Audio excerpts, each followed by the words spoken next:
Price lord. ದೇವರ ಅತಿ ಪರಿಶುದ್ಧ ನಾಮಕ್ಕೆ ಸ್ತೋತ್ರವಾಗಲಿ. ಮತ್ತೊಂದು ದಿನವನ್ನು ಕಾಣುವಂತೆ ದೇವರು ನಮಗೆ ಕೃಪೆ ಮಾಡಿದ್ದಕ್ಕಾಗಿ ಸ್ತೋತ್ರ.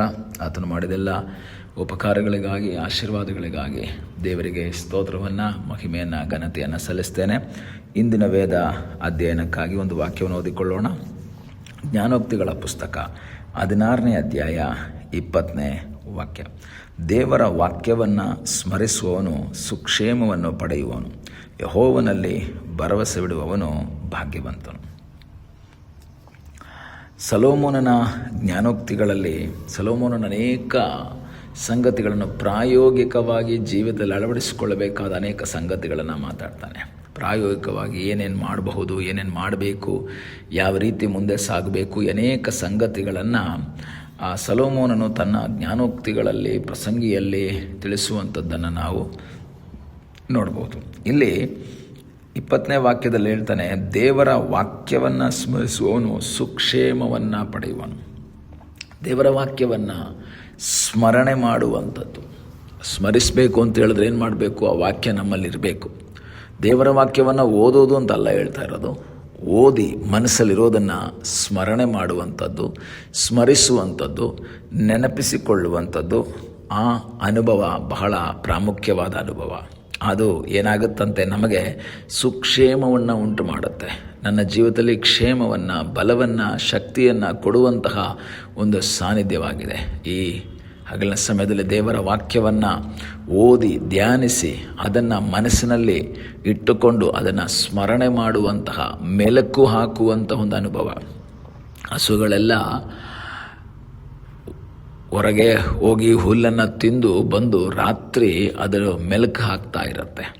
ತಿಂದಿದ್ದನ್ನು ಪುನಃ ತೆಗೆದು ಅಗೆದು ಜೀರ್ಣಿಸಿಕೊಳ್ತಾ ಇರುತ್ತೆ. ಯಾಕೆಂದರೆ ನೆಕ್ಸ್ಟ್ ಡೇ ಮತ್ತೆ ತಿನ್ನಬೇಕು ಅಂದರೆ ಇದು ಮೆಲುಕು ಹಾಕಲೇಬೇಕು.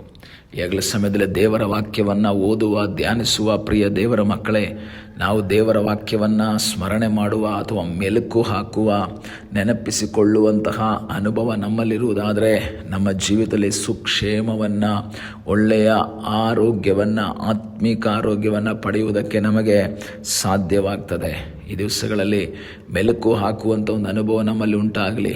ದೇವರ ವಾಕ್ಯ ಮೆಲುಕು ಹಾಕಬೇಕು ಅಂದರೆ ದೇವರ ವಾಕ್ಯ ನಾವು ಓದಿರಬೇಕು, ದೇವರ ವಾಕ್ಯ ನಮ್ಮೊಳಗಿರಬೇಕು. ಯೇಸುಸ್ವಾಮಿ ಹೇಳಿದ್ರು, ನೀವು ನನ್ನಲ್ಲಿಯೂ ನನ್ನ ವಾಕ್ಯಗಳು ನಿನ್ನಲ್ಲಿಯೂ ನೆಲೆಗೊಂಡಿದ್ದರೆ. ದೇವರ ವಾಕ್ಯ ನಮ್ಮಲ್ಲಿ ನೆಲೆಗೊಳ್ಳಬೇಕು.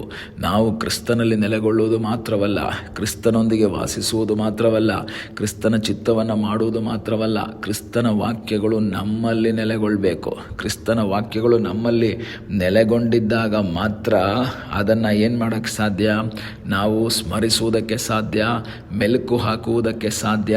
ಆಗ ಮಾತ್ರ ನನ್ನಲ್ಲಿ ಒಂದು ಕ್ಷೇಮದ ಅನುಭವ, ನನ್ನಲ್ಲಿ ಒಂದು ಆರೋಗ್ಯದ ಅನುಭವ, ಆತ್ಮಿಕ ಆರೋಗ್ಯದ ಅನುಭವ ನನ್ನಲ್ಲಿ ಉಂಟಾಗುತ್ತದೆ.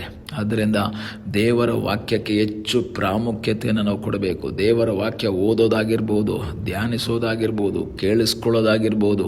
ಇವತ್ತು ಅನೇಕರಿಗೆ ದೇವರ ವಾಕ್ಯ ಓದೋದಕ್ಕೆ ಸಮಯ ಇಲ್ಲ, ಕೇಳಿಸ್ಕೊಳ್ಳೋಕ್ಕೆ ಸಮಯ ಇಲ್ಲ, ಬೇರೆ ಎಲ್ಲದಕ್ಕೂ ಸಮಯ ಇದೆ.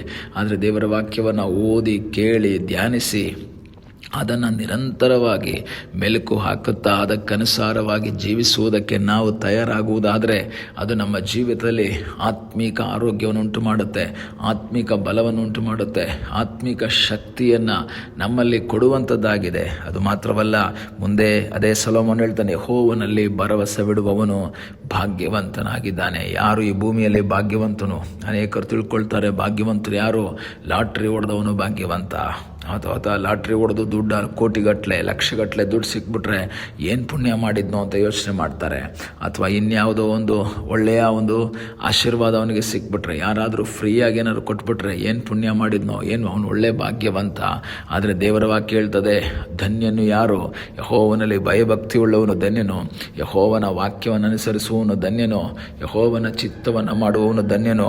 ಇಲ್ಲಿ ವಾಕ್ಯ ಹೇಳ್ತದೆ, ಯೆಹೋವನಲ್ಲಿ ಭರವಸೆ ಬಿಡುವವನು ಧನ್ಯನು. ಯೆಹೋವನಲ್ಲಿ ನಾವು ಭರವಸೆ ಇಡೋಣ, ಯೆಹೋವನಲ್ಲಿ ಆಶ್ರಯಿಸೋಣ, ಯೆಹೋವನ ಚಿತ್ತಕ್ಕೆ ವಿಧೇಯರಾಗಿ ಜೀವಿಸೋಣ. ನಮ್ಮಂಥ ಭಾಗ್ಯವಂತರು ಬೇರೆ ಯಾರೂ ಇಲ್ಲ. ಯಾಕೆ ಗೊತ್ತಾ? ನಮ್ಮನ್ನು ರಕ್ಷಿಸುವುದಕ್ಕೆ ಶಕ್ತನಾದ ಒಬ್ಬ ದೇವರು ನಮಗಾಗಿದ್ದಾನೆ. ಆದ್ದರಿಂದ ನಾವು ಈ ಲೋಕದ ಕಾರ್ಯಗಳಲ್ಲಿ ಭರವಸೆ ಬಿಡದೆ, ನಮ್ಮ ಆಸ್ತಿಯಲ್ಲಿ, ನಮ್ಮ ಐಶ್ವರ್ಯದಲ್ಲಿ ಭರವಸೆ ಬಿಡದೆ ದೇವರಲ್ಲಿ ಆಶ್ರಯಿಸಬೇಕು. ನಾವು ಯಾವುದನ್ನು ಆಶ್ರಯಿಸ್ತೀವೋ ಅದನ್ನೆಲ್ಲ ದೇವರೊಂದು ಕಡೆಯಿಂದ ತೆಗೆದುಹಾಕ್ಬಿಡ್ತಾರೆ. ನಾವು ದೇವರಲ್ಲಿ ಆಶ್ರಯಿಸುವುದಾದರೆ ನಿರಂತರವಾಗಿ ದೇವರ ಸಹಾಯವನ್ನು ಹೊಂದುತ್ತಾ ಭಾಗ್ಯವಂತ ಒಂದು ಅನುಭವ ನಮ್ಮಲ್ಲಿ ಉಂಟಾಗುತ್ತೆ. ಆಸ್ತಿಯಲ್ಲಿ ನಾವು ಭರವಸೆ ಬಿಟ್ಟರೆ ಆಸ್ತಿ ಹೋದರೆ ಏನು ಮಾಡೋಕ್ಕಾಗಲ್ಲ.